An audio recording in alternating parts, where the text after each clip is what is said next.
Hey, so I thought I'd just go down to the boatyard real quick and maybe take my new yacht for a spin. Just a little item I bought a couple weeks ago. No big deal, whatever. Here at the Dubai Marina, the richest part of one of the richest cities in the world. But no big deal, whatever. Really, I'm making this video to tell you how you can make as much money as I'm making. In fact, exactly $3,568,000, 257 cents in just 8 3/4 of a step with your own sketchy online business. And then soon you get to worry about taking care of a yacht parked in a place like this that costs like hundreds of thousands of dollars a year in maintenance fees of your very own.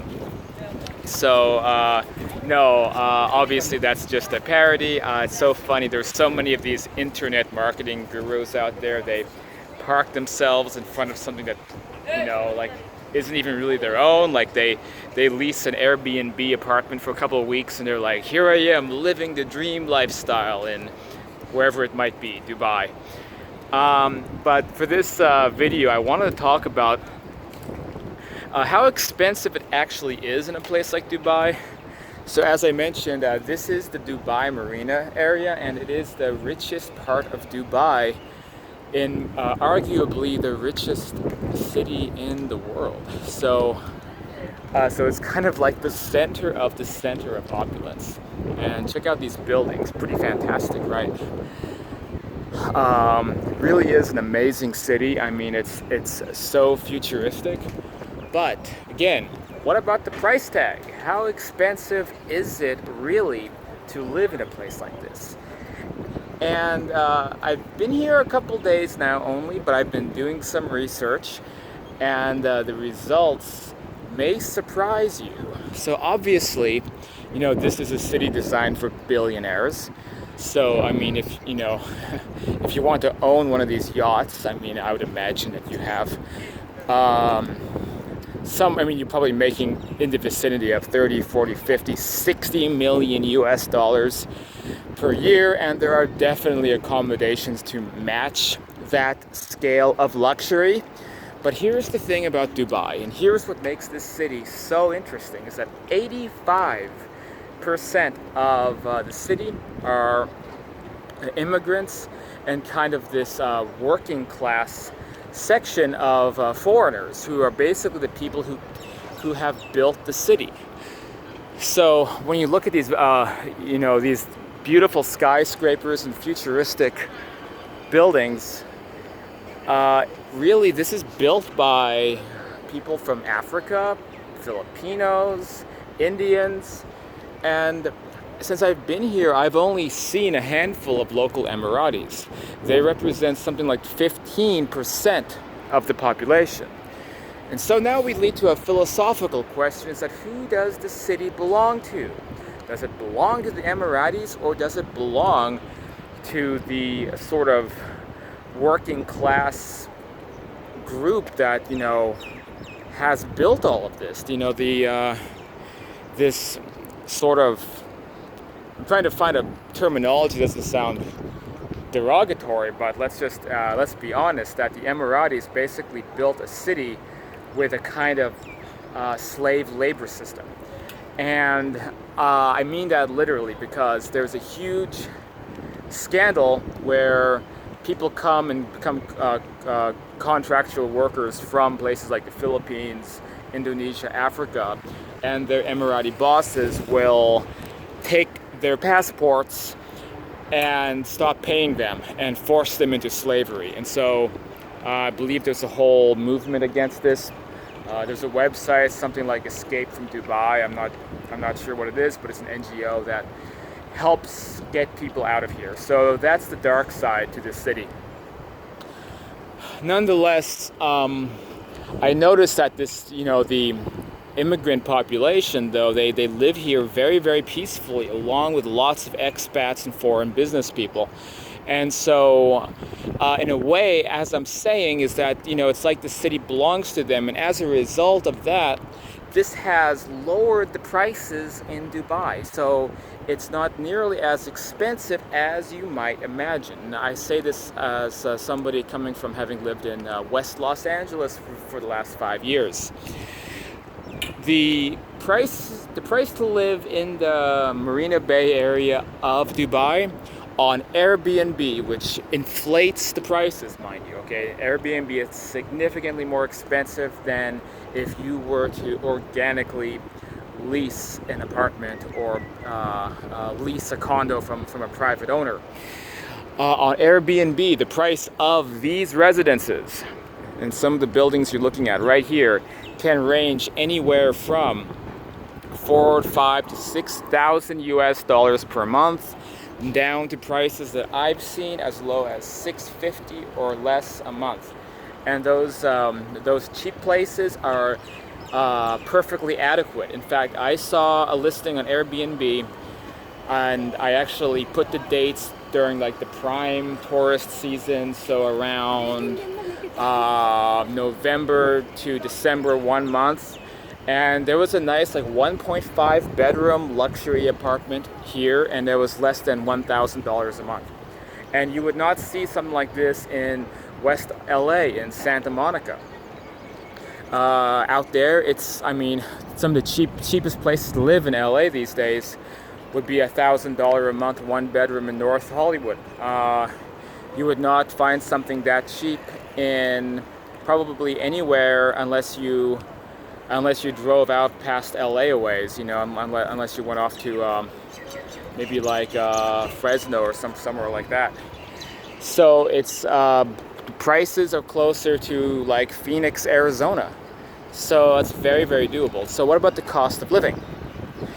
Well, first of all, let me back up. If you want to actually buy a property, I was also speaking to somebody out here who works in real estate, and some of these Bayside condos are as low as 450,000 US dollars to purchase. Again, way less expensive than most of the oceanside cities in the USA that I can think of. So cost of living, so I haven't really, you know, probe too deeply. If you go to those cost of living indexes, it's quite high, but I also find that those indexes to be quite inaccurate.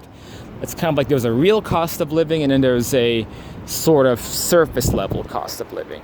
The trick is always to live like locals. And again, most of the people here from the Philippines, from India, and they live on a budget, and as a result, there's areas of town that are not very expensive at all, and you'll also find the marketplaces to be pretty affordable. So there's a marketplace just down the street.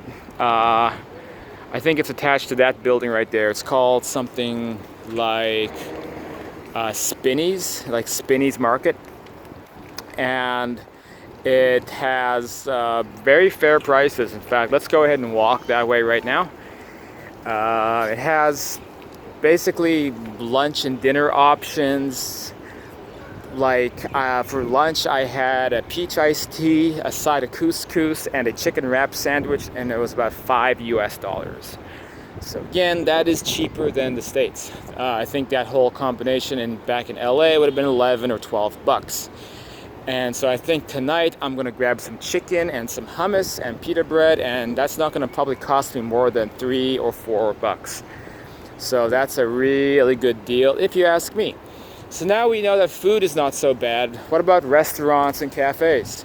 Similar prices to the USA. I saw, you know, coffees and lattes and things in the 3 or 4 US dollar range per cup. So pretty good. Restaurants they lean on the expensive side, to the point where I probably kind of like being back home. I wouldn't go out to eat very often unless I needed to. But there's not as much need to do that because the grocery stores have such nice food and it's a lot cheaper, so you don't have to go to restaurants if you don't want to. And so that's nice as well. I haven't really looked into the prices of other basic amenities like getting a haircut, for example, but I imagine it's very similar to the US. Public transportation is not so bad either, so I took a train from the airport to get here to the bay, and this was the red line, and that cost me That cost me like 10 of the whatever it's called, the local currency. It's like Emirati dinar or whatever it's called, which is 2.7 US dollars. So again, pretty cheap. In fact, that's cheaper than LA. Definitely cheaper than New York City by a long shot. And what else? Let's see, the taxis they can be a little bit pricey, but no more than the USA. So yeah, that's kind of my impression. Now, what about the city itself? Is this a good place to live? Would this be a good lifestyle? So the consensus that I hear among people living here is that it's a really safe, really nice city. All these different ethnic groups that have all kind of learned to get along with each other very well. It's just quite inspiring. Everybody I meet out here is super friendly.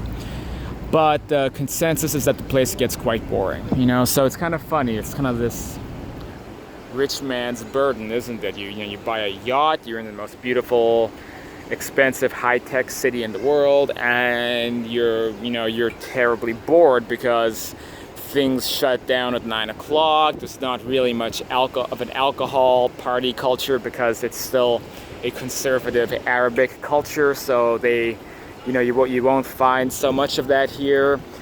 But I hear that there are clubs and things like that often attached to hotels where there is a lot of alcohol going around.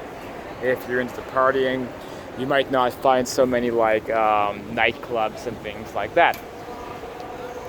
So, and it has every other amenity you can think of. First world luxury. It has American brands. I saw Tony Roma's ribs earlier.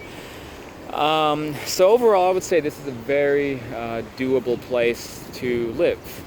If you're coming from a place like the States, I think it's a perfectly adequate and actually cheaper place to live with, really amazing buildings, really amazing views.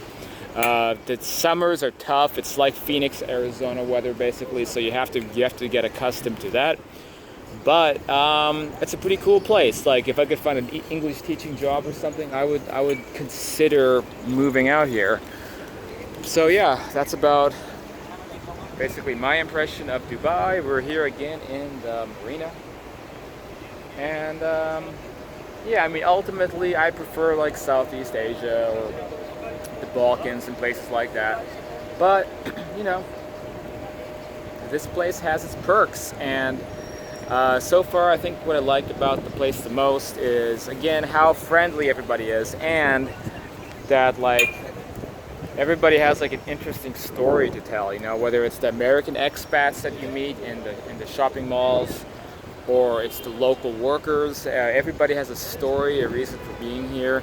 We can put aside those, horrible rumors about the slavery and human trafficking, and note that a lot of the like Indian foreign workers and people here are really happy because they were able to get jobs in a place where, like by comparison to typical people here, they're not making as much money, but by comparison to back at home, they're making a fortune, and so they're really happy to be here. So that's cool as well, So it's really fun meeting people and checking out people driving around these luxury cars and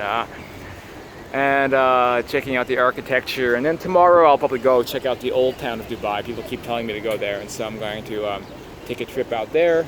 Maybe check out the Burj Khalifa, the biggest building in the world. Very exciting. And then in a couple days after that, I'm heading off to a very different place, which is Addis Ababa, Ethiopia. So going to be some serious contrasting going on. Anyway, thanks for watching this video. Please hit the subscribe button if you like my kind of random talks, my cultural perspectives. Hit the CyrusKirkpatrick.com. Yeah, so thanks to all the 5 people who watched this channel. This is kind of just a memoir for me to look back at the places I've traveled to. I'm not really expecting this channel to do much, but thanks for watching anyway, and I'll see you guys on the next video.